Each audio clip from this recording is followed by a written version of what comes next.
2021.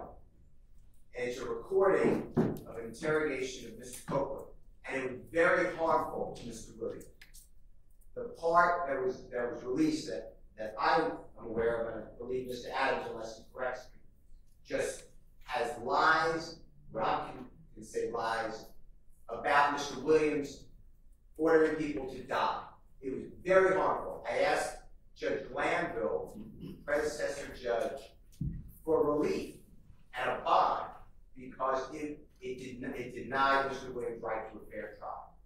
The predecessor judge said there's going to be an independent investigation of who released that and that he would get to the bottom of it. I never heard back from that. A jail call, I listened to all these jail calls. We had others listen to all these jail calls. On a jail call, I didn't say anything last week. I played a jail call where Mr. Copeland said that immediately after telling the authorities in December and February, December 22, December 23, that he had lied and that everything he said was a lie about Mr. Williams, and he's telling this to his friend and his sister.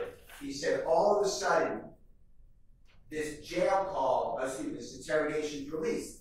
So he believed it was the prosecution team releasing. That's how it all came up. For a prosecutor who's an advocate to then vouch for and put her own credibility in issue, that's what I've been objecting to. And to say, we gave it to the defense, and I'm raising my voice because I don't have an amplifier and microphone. So I'm not trying to yell. Court is shaking the head with a smile. My point is, sorry, Your Honor, is that it sounds like I did something wrong. I didn't release anything. I didn't do anything wrong. I was the one objecting to the release of this information. And it was given out, and I'm not very technical, so it was given out on Dropbox, and I was told that's a bad way to do it. And Judge Glanville, then predecessor judge, said, don't do it that way anymore. Yet the Dropbox was never taken down. It was all a mess. And the predecessor judge, and I'm not casting aspersions, they made it a great investigation. I just never heard anything. And now we're here on Tuesday, the 3rd day of September, and the prosecution is asking questions which clearly target that did you know that within X amount of time that the defense got this discovery, which the previous answer was no. I don't know when the defense got the discovery. There's no foundation. That doesn't stop the district attorney of saying then it was released. Clearly, it's the same pattern that they've been given about all these witnesses. Mr. Trotavia Stevens, Mr. Bean, B-E-A-N, Mr. Murphy, this witness. Have you ever had to testify in front of Jeffrey Williams or these other people? Now all of a sudden, your testimony is different. And I've been objecting every time because there's no evidence of intimidation. And what happened, which you may not know, and this is based on information belief, I never spoke with Mr. Copeland about this, so maybe it's not true. I believe he got beaten in the jail after that was released. I believe, I could be wrong. But assuming that's all true, for the prosecutor to now say that their hands are clean, and I can't ask the question. Judge Glanville denied my request to call the prosecutors and their agents to assert under oath, under questioning, who released this. Because it certainly wasn't in Mr. Williams' best interest. So anybody on Mr. Williams' behalf would be would do a disservice to release that Mr. Williams is having people killed when we're in the middle of jury selection. So anyway, my bottom line is this entire, Ms. Hylton has taken, and I have all the cases, we argued it before, but has taken herself, and she has moved from the position of asking questions and an advocate to testifying as a witness. You told me. I was there. Detective Long's out of the car. You told me. You only told me this. Did you know that the prosecution served this?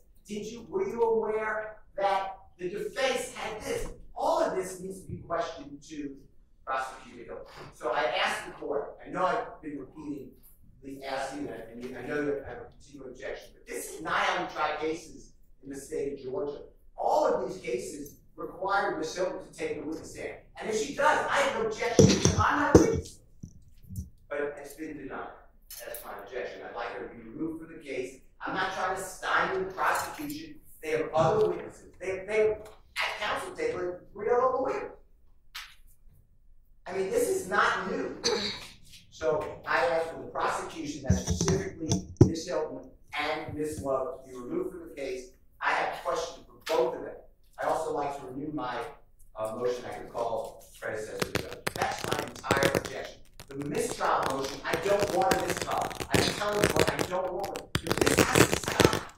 And now those last questions had to be with the intent of casting aspersions on not only Mr. Williams, but I presume everybody else here by saying that we're releasing information, which I assume maybe it's not true. So I don't want to go too far. But the next question will be, and you got beaten, Mr. Copeland, after the release of that as intimidation. So those are my motion for mistrial that I don't want. I don't want the motion for mistrial, but I feel compelled to. All right. That wasn't going to be my next question because I didn't know he got beat up in the jail. Your Honor, last week when Mr. Schardt, I believe, asked. Let me interrupt you a second. He may not have. I just want to make clear that may not be accurate. I don't have any personal knowledge, or I was not told that. Last week when Mr. Schardt asked he went down a line of questioning about this call being released. And Mr. Schardt asked Mr. Copeland who was his belief, what was his belief of who released this recording? And the state objected, saying that it wasn't relevant who he believed released this video. The court overruled the state's objection. He was able to answer that question, which was he believed it was the state. Mm-hmm. And at this point, we believe that it is proper for the same reason that he was able to disparage that the state will release such a video. Okay, you need to be careful about what you're saying, because there are questions from the attorneys and then there are answers from the witness stand, and that's what the evidence is. And I do not believe that anybody on the defense side made the suggestion that the state had released it. I mean, the transcript will reflect what was asked and what was answered, but... And maybe not disparage is the right word, but the question was asked, who do you believe released the video? And he says, I believe it was the state of Georgia. I believe that an appropriate line of questioning, Your Honor, is would he feel differently if he thought that the defense leaked it? And to give questioning about what his understanding of, what Mr. Copeland's understanding is of what happened and what transpired when this video was released. Well, we already know what Mr. Copeland's belief and understanding is. But would it change if that's not what you asked, though? But I had to give some foundational questions in order to ask that question, in order to ask what my next question is. Because another question that I'm going to ask him, and it's something he alluded to earlier, was that after this video was released, Ms. Love, Investigator Long, Ms. Rolak all visited with him after this video was released to check on him, to make sure that he was okay. And he alluded to that earlier when he thought I was present at the meeting. And all of this happened around the time that the video was leaked. And so I was asking some foundational questions to Mr. Copeland to see if his position would be different if he thought that someone else leaked it and not the state of Georgia. Then you should ask that question. And I can get to that series of questions, Your Honor, but you are coming very, very close to the line with this line of questioning. I mean, you're basically, the defense is not far off. Let's just put it that way. So I can move to my last two questions regarding this, which is who came to visit him after the video was released, and would he feel differently if he believed that the defense leaked the video?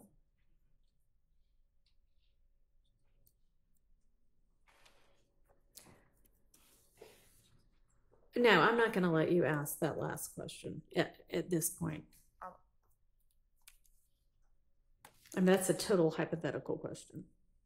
That is an assumes facts, not an evidence question. Not the objection you keep making. Thank you, Your Honor, I feel compelled to just make a brief record. First of all, any insinuation that I asked a question about the release is way off. That topic never even came up during my cross. You know what? And I know you're not finished, but let me just say that I believe that this jury is paying attention and that they have enough wherewithal to remember what actually happened, and for questions that are potentially misleading, I'm not sure why they're being asked, but I think the jury's going to take note of what got said. And I understand, but I think the jury is doing what they have been told to do, which is to pay attention to the evidence, not the questions. And second, Your Honor, I just want Your Honor to understand kind of the backdrop here. I guess there was a release. I don't even remember the time that it was released, but apparently it was on social media.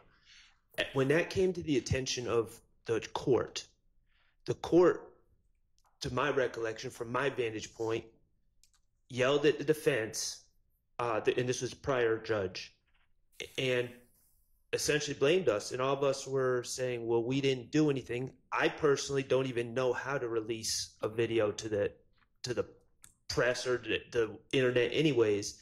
But, I just went along with it. Okay, there's going to be an investigation. We're being told we're under investigation. And then all of a sudden, no one mentions the investigation anymore. And it's kind of like, well, if you're accused of something, you would like to know the progress of said investigation. I'm certainly happy to ask the predecessor court's chambers what's going on with it, if anything, but that's not really relevant to what's before this jury. Well, it's not until the state, knowing that there was an investigation, knowing that they haven't heard of any findings, then lights this thing on fire again and starts suggesting that we did something wrong. And, I can only speak for myself. I don't believe anyone did anything wrong on this side. I know I didn't. And then somehow those insinuations are coming out in front of the jury with absolutely no basis. And I'm going to join my my friend Mr. Steele, and I'm going to state in my place that I believe the state at this point is goading a mistrial and goading us to move for a mistrial. So I just think that was very inappropriate, and it suggested things that there is just no basis. And in fact, there's apparently been an investigation, and it's been settled as far as I know. Well, I don't know what has happened, if anything, with that. But would you like to address the assertion that you are goading the defense into a mistrial? Yes, Your Honor. Number one. Right into a motion for mistrial. Yes, Judge. Thank you. Number one, we don't want a mistrial. We vehemently object to a mistrial. And we do believe that the line of questioning, whether it was posed by Mr. Schardt or Mr. Steele regarding Mr. Copeland's belief about who leaked that video, was, one, not relevant, but understanding that the court ruled as it did, we believe that an inquiry whether his belief that the state leaked the video had some impact on how he decided to testify would be a valid question. Okay, that's, again, not what y'all asked. Understood, Judge, understood. But I vehemently object to a mistrial. I do not believe that anyone here at this table has done anything, anyone at this table or on the state's behalf has done anything to in any way merit, warrant, call for, justify a mistrial. So we definitely object to a mistrial. And Your Honor, as it relates to the assertion that counsel for the state have somehow made themselves a witness, repeatedly the witness has affirmed that there were people in the room whom either counsel for the defense could call without having to disqualify either prosecutor in this case. So that being obvious, we definitely object to a mistrial. And additionally, we object to the speaking objections that are being made while the jury is in the box. All right, well, I'm going to overrule that objection. I don't think that that is going on. Sometimes it's just not particularly clear what the objection is, and if I need further elucidation, then I have permitted that. But I'm going to overrule the motion for mistrial and or deny the motion for mistrial and deny the motion to remove either Ms. Hylton or Ms. Love from the case. I do think that it appears from the questions that there was somebody else present at every meeting. But, you know, Ms. Hylton, that's another option as well.